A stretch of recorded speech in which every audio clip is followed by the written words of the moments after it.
ఆర్టిస్టులు, డిజిటల్ ఆర్టిస్టులు మాతో కొలాబ్ అవ్వాలనుకుంటే మా యునైటెడ్ ఒరిజినల్స్ వాట్సాప్ నంబర్కి మెసేజ్ చేయగలరు.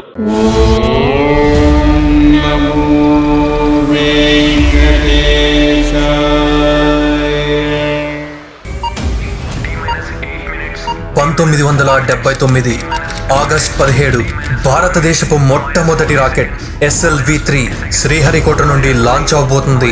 SLV-3 ప్రాజెక్ట్ డైరెక్టర్ గా, మిషన్ డైరెక్టర్ గా అబ్దుల్ కలాం వ్యవహరిస్తున్నారు. ప్రపంచ దేశాల కళ్ళన్నీ మన వైపే చూస్తున్నాయి. కోట్ల మంది భారతీయులు ఆకాశం వైపు ఆశగా ఎదురు చూస్తున్నారు. రాకెట్ లాంచ్ కౌంట్ డౌన్ మొదలైంది.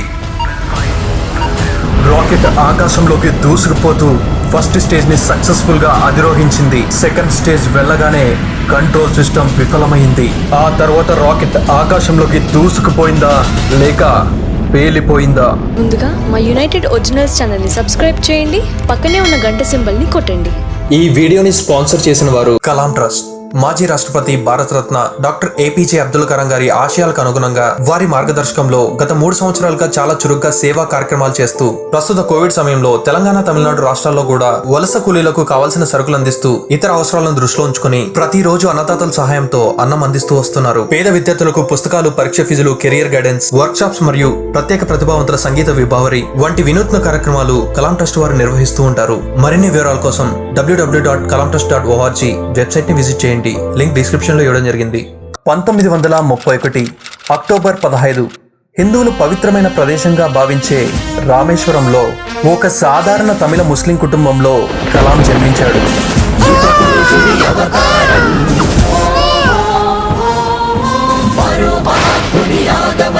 ఆయన తండ్రి పేరు జైనులుబ్దీన్, తల్లి ఆశయమ్మ. వారికి 5 మంది పిల్లలు.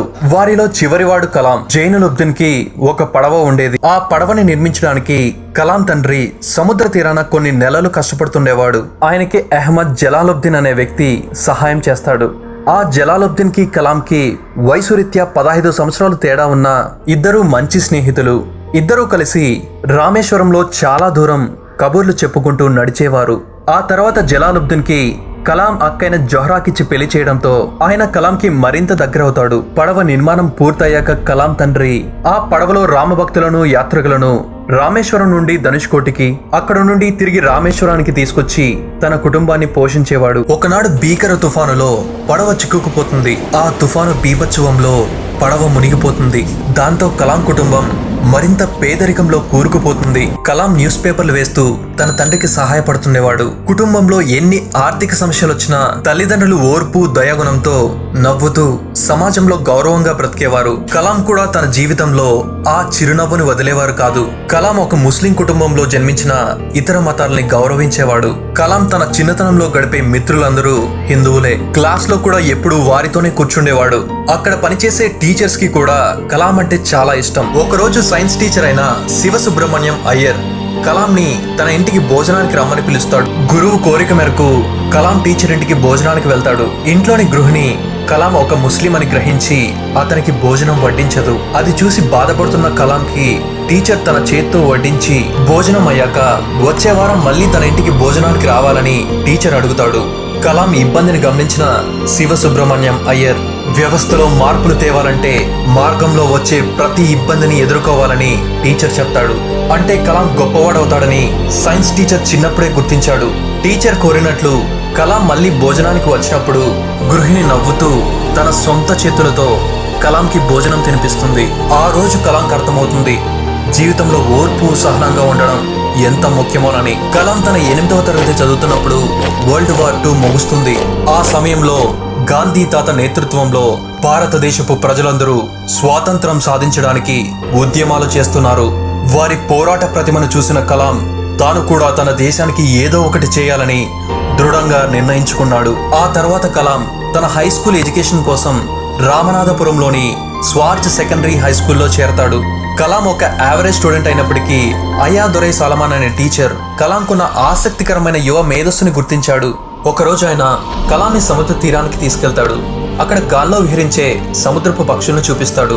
కలాం కూడా ఎలాగైనా గాల్లోకి ఎగిసి వాటిలా స్వేచ్ఛగా విహరించాలని కలగన్నాడు. ఆ తర్వాత సెయింట్ జోసెఫ్ కాలేజ్ లో తన ఇంటర్ డిగ్రీ పూర్తి చేస్తాడు. ఆ తర్వాత ఆయనకి ఎంతో ఇష్టమైన ఇంజనీరింగ్ కోర్సులో జాయిన్ అవ్వడానికి మద్రాసులోని MITలో ఎంట్రన్స్ ఎగ్జామ్ రాసి సీట్ సంపాదిస్తాడు. కానీ ఆ కాలేజ్లో జాయిన్ అవ్వాలంటే ఖర్చుతో కూడుకున్న పని. అసలే ఇల్లు గడవడమే కష్టంగా ఉండడంతో ఇక ఇంజనీరింగ్ కోర్సులో జాయిన్ అవ్వలేనేమోనని బాధపడ్డాడు. కానీ కలాం అక్కైన జోహ్రా తన బంగారు గాజుల్ని చైన్ని తాకట్టు పెట్టి కలాంకి ఇష్టమైన ఇంజనీరింగ్ కోర్సులో జాయిన్ చేపిస్తుంది.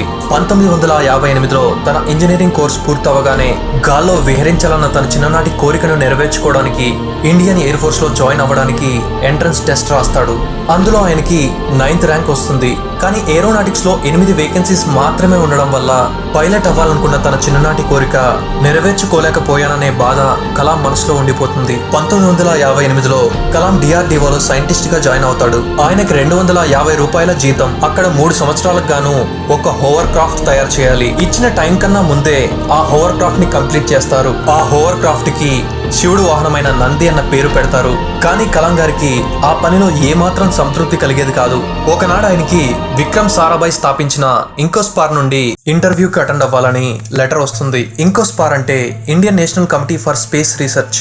ఇంటర్వ్యూలో కలాంపై చాలా ప్రశ్నలు సంధించారు. కలాం వాటన్నిటికీ ఓపిక్గా ప్రజ్ఞాశాలిగా సమాధానాలు చెప్పడంతో ఆయన్ని వెంటనే ఇంకోస్పార్ లో రాకెట్ ఇంజనీర్ గా సెలెక్ట్ చేసుకుంటారు. గాల్లో ఎగరాలన్న తన కోరిక నెరవేరకపోయినా దేశం గర్వించే గాల్లో దూసుకుపోయే రాకెట్లు తయారు చేసే అవకాశం రావడంతో ఆయన ఆనందానికి అవధులు లేకుండా పోతుంది. వెంటనే కలాం ని 6 నెలలు రాకెట్ లాంచింగ్ టెక్నిక్స్ నేర్చుకోవడానికి అమెరికాలోని నాసాకి పంపిస్తారు. అక్కడ ఆయన 6 నెలలు శ్రద్ధగా సౌండింగ్ రాకెట్ లాంచింగ్ టెక్నిక్స్ నేర్చుకుని తిరిగి తన మాతృ దేశానికి చేరుకుంటాడు. అప్పటి వరకు ఇండియాలో ఒక సొంత రాకెట్ ని కానీ శాటిలైట్ ని కానీ లాంచ్ చేయలేదు. ప్రొఫెసర్ విక్రమ్ సారాభాయ్ గారికి భారతదేశపు రాకెట్ ని లాంచ్ చేయాలన్నది చిరకాల కోరిక. భారతదేశపు మొట్టమొదటి రాకెట్ ని తయారు చేయడం మొదలు పెట్టారు. కలాం ని ప్రాజెక్ట్ డైరెక్టర్ గా నియమించారు. వారు కలాంలోని ఓర్పు సహనాన్ని ఎంతగానో నమ్మారు. రాకెట్ లాంచ్ చేయడానికి కేరళలో తిరువనంతపురం దగ్గరలోనున్న తుంబాలో 1963లో Thumba equatorial rocket launch station ని స్థాపించారు. ఇంకోస్పార్ లో పనిచేసేవారు అహర్నిశలు కష్టపడుతూ తమ శక్తికి మించి పనిచేసేవారు. ఇంకోస్పార్ ని 1969లో విక్రమ్ సారాభాయ్ నేతృత్వంలో ఇండియన్ స్పేస్ రీసెర్చ్ ఆర్గనైజేషన్ ఇస్రోగా నామకరణం చేశారు. విధి వారిని పరీక్షదలిచింది. 1971లో నడిపించే నాయకుడైన విక్రమ్ సారాభాయ్ కార్డియాక్ అరెస్టుతో మరణించాడు. విక్రమ్ సారాభాయ్ని గురువులా భావించే కలాంకి ఆ విషయం తెలియగానే కళ్ళల్లో నీళ్లు తిరిగాయి. ఇస్రోలో నిరుత్సాహం ఆవహించింది. భారతదేశపు మొట్టమొదటి రాకెట్ ని లాంచ్ చేయగలమా లేదా అన్న దీన పరిస్థితి ఏర్పడింది. 10,000 మంది ఇస్రో స్టాఫ్ సైంటిస్టులు దాదాపు ఒక దశాబ్దం పాటు రాత్రనక పగలనక కష్టపడుతూ వచ్చారు. సడన్ గా ఒకరోజు కలాంకి చిన్నతనంలో మార్గదర్శిగా వ్యవహరించిన తన బావైన అహ్మద్ జలాలుద్దీన్ మరణించినట్టు కబురొస్తుంది. దాంతో కలాం మరింత కృంగిపోతాడు. మరి కొన్ని సంవత్సరాల్లోనే కలాం తండ్రైన జైనులుద్దీన్ చనిపోతాడు. దాంతో కలాంకి గట్టి ఎదురుదెబ్బ తగిలినట్టు అవుతుంది. కన్నీళ్లను కనపడకుండా దాచిపెట్టుకుని ఇస్రోలో పనిచేసే వారిని ఉత్తేజపరుస్తూ వచ్చాడు కలాం. ఎట్టకేలకు రాకెట్ లాంచ్ చేసే సమయం రానే వచ్చింది. కలాం గారు రాకెట్ లాంచ్ చేయబోయే చివరి 3 నెలలుగా సరిగా నిద్ర కూడా పోలేదు. భారతదేశపు మొట్టమొదటి రాకెట్ SLV-3 శ్రీహరికోట నుండి లాంచ్ అవబోతుంది. ప్రాజెక్ట్ డైరెక్టర్ గా మిషన్ డైరెక్టర్ గా కలాం గారు వ్యవహరించి పనులు వేగవంతమయ్యేలా చేశారు. ప్రపంచ దేశాల కళ్ళన్నీ మన వైపే ఉన్నాయి. కోట్ల మంది భారతీయులు ఆశగా ఆకాశం వైపు ఎదురు చూస్తున్నారు. కౌంట్ డౌన్ మొదలయ్యింది. రాకెట్ ఆకాశంలోకి దూసుకుపోతూ ఫస్ట్ స్టేజ్ ని సక్సెస్ఫుల్ గా కంప్లీట్ చేసింది.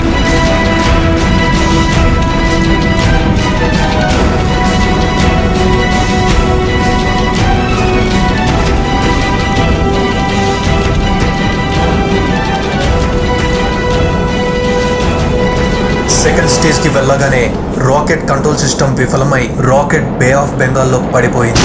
కలాం గారి కళ్ళ వెంట నీళ్లు తిరిగాయి. ఆయన జీవితంలో మొట్టమొదటిసారి ఒక ఫెయిల్యూర్ ని ఎక్స్పీరియన్స్ చేశాడు. ఆయనతో పాటి కొన్ని కోట్ల మంది భారతీయుల కళ గంగలో కలిసిపోయింది. మీడియా వాళ్ళైతే పబ్లిక్ కి సంబంధించిన కొన్ని కోట్ల రూపాయలు నాశనం చేశారని, చేత కానప్పుడు ఇంట్లో కూర్చోవచ్చుగా అని నోటికొచ్చినట్టు మాటలు మాట్లాడారు. ఏది ఏమైనా భారతదేశపు మొట్టమొదటి రాకెట్ SLV-3 ఒక ఫెయిల్యూర్ గా మూట కట్టుకోవడం నాకింకా బాధేసింది. ఆ తర్వాత ఏం జరిగింది, సైన్స్ చరిత్రలో భారతదేశపు జెండాని ఎగురవేయగలిగిందా లేదా, అబ్దుల్ కలాం గారి బయోగ్రఫీ పార్ట్ 2 చూడడానికి ఎంతమందికి ఆసక్తిగా ఉందో కామెంట్ చేయగలరు. స్వార్థమెరుగని మార్గదర్శి అబ్దుల్ కలాం, సర్వసత్తాక సార్వభౌమ నీకు సలాం. వందే మాతరం, వందే మాతరం, వందే మాతరం, వందే